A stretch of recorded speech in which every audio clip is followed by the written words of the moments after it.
ಈ ಮಧ್ಯದಲ್ಲಿ ಯುದ್ಧ ಯಥಾಪ್ರಕಾರ ಮುಂದುವರಿಯಿತು.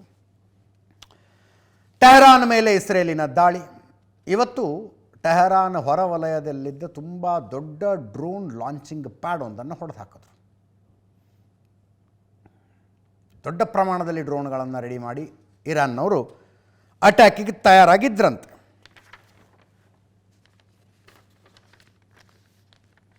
ಜೊತೆಗೆ ಇರಾನಿನ ರಡಾರ್ ವ್ಯವಸ್ಥೆಯೊಂದನ್ನು ಇವತ್ತು ಇಸ್ರೇಲ್ ಹೊಡೆದು ಹಾಕ್ತು. ಹಮ್ದಾನ್ ಪ್ರಾಂತ್ಯದಲ್ಲಿದ್ದ IRGC ಕಚೇರಿಯನ್ನು ಬೀಳಿಸಿದರು. ಇಸ್ಫಹಾನ್ ನಗರದ ಮೇಲೆ ಅಮೇರಿಕದಿಂದ 1000 kg ಬಾಂಬ್ ಹಾಕಿದ್ರಂತೆ. ಅಂದರೆ 1 ಟನ್ ಬಾಂಬ್ ಅಂತ ಕರೆಯೋದನ್ನು, ಅಷ್ಟು ದೊಡ್ಡದಿರುತ್ತೆ ಅದು ಅನ್ನೋ ಕಾರಣಕ್ಕೆ. ಇರಾನ್ನ ನ್ಯೂಕ್ಲಿಯರ್ ಅಭಿವೃದ್ಧಿ ಕೇಂದ್ರವನ್ನು ಸಂಪರ್ಕಿಸುವುದಕ್ಕೆ ಒಂದು ಸೇನಾ ನೆಲೆ ಇತ್ತು. ಆ ಸೇನಾ ನೆಲೆಯನ್ನು ಇವತ್ತು 1 ಟನ್ ಬಾಂಬ್ ಹಾಕುವ ಮೂಲಕ ಅಮೇರಿಕ ಧ್ವಂಸ ಮಾಡ್ತು.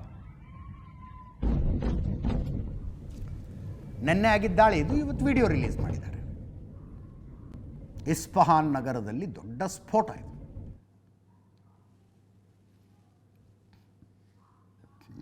ಒಂದು ಬಾಂಬಿಗೆ ಇಡೀ ಸೇನಾ ನೆಲೆಯ ಧ್ವಂಸ ಆಗೋಯ್ತಂತೆ.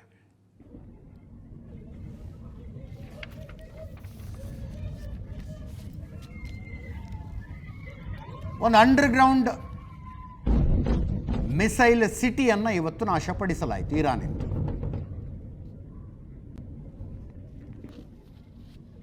ಟ್ರಂಪ್ ಈ ವಿಡಿಯೋ ಪೋಸ್ಟ್ ಮಾಡಿದ್ದಾರೆ.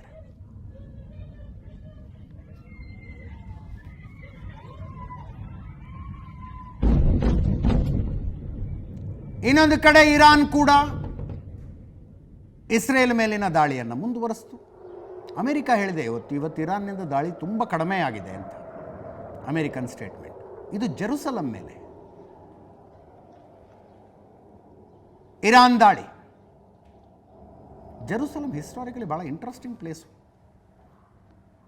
ಇತಿಹಾಸದಲ್ಲಿ ಆಸಕ್ತಿ ಇರುವವರು ಒಂದು ಸಲ ಭೇಟಿ ಕೊಡಲೇಬೇಕಾದ ಜಾಗ.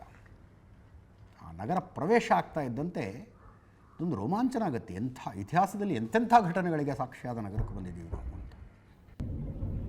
ಆಲ್ 3 ಸೆಮ್ಯಾಟಿಕ್ ರಿಲಿಜನ್ಸ್, 3 ಈ ಮರಳುಗಾಡಿನ ಧರ್ಮಗಳೇನಿದಾವಲ್ಲ, ಇಸ್ಲಾಂ, ಕ್ರಿಶ್ಚಿಯಾನಿಟಿ, ಯಹೂದಿ, ಜುದಾಯಿಸಮ್, 3 ಧರ್ಮಗಳವರಿಗೆ ಪವಿತ್ರವಾಗಿರುವಂಥ ಊರದು.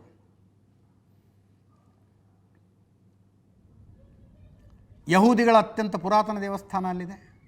ಅದರ ಗೋಡೆಗೆ ಈಗ ಪ್ರಾರ್ಥನೆ ಮಾಡ್ತಾರೆ ಅವರು, ಹೋಲಿ ವಾಲ್ಗೆ. 37 ಎಕರೆ ಜಾಗ ಇದೆ ಒಂದು ಕಾಂಪೌಂಡು. ಆ ಕಾಂಪೌಂಡ್ ಒಳಗೆ ಯಹೂದಿಗಳ ಪವಿತ್ರ ಜಾಗವೂ ಇದೆ, ಮುಸ್ಲಿಮರ ಪವಿತ್ರ ಜಾಗವೂ ಇದೆ, ಕ್ರಿಶ್ಚಿಯನ್ರ ಪವಿತ್ರ ಜಾಗವೂ ಇದೆ. ಯೇಸು ಕ್ರಿಸ್ತನನ್ನು ಶಿಲುಬೆಗೆ ಏರಿಸಿದ್ದ ಜಾಗ ಇದೆ ಅಲ್ಲಿ. ಚರ್ಚ್ ಆಫ್ ಹೋಲಿ ಸೆಪಾಚರಲ್ ಅಂತ ಕರೀತಾರೆ ಅದನ್ನು. ಇನ್ನೊಂದು ಕಡೆ ಮೆಕ್ಕಾ ಮದೀನಾದ ನಂತರ ಮುಸ್ಲಿಮರಿಗೆ ಅತ್ಯಂತ ಪವಿತ್ರವಾದಂಥ ಜಾಗವೂ ಇದೆ. ಡೂಮ್ ಆಫ್ ರಾಕ್ ಅಂತ ಇದೆ. ಮೊಹಮ್ಮದ್ ಪೈಗಂಬರ್ ಇಲ್ಲಿಂದಾನೇ ರೆಕ್ಕೆ ಇರುವ ಕುದುರೆಯ ಬೆನ್ನ ಮೇಲೆ ಕೂತ್ಕೊಂಡು ಸ್ವರ್ಗಕ್ಕೆ ಭೇಟಿ ಕೊಟ್ಟಿದ್ದರು ಅಂತ ಮುಸ್ಲಿಮರ ನಂಬಿಕೆ.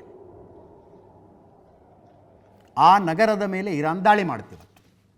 ಜೆರುಸಲಂ ಇಸ್ರೇಲ್ನ ರಾಜಧಾನಿ ಅದು.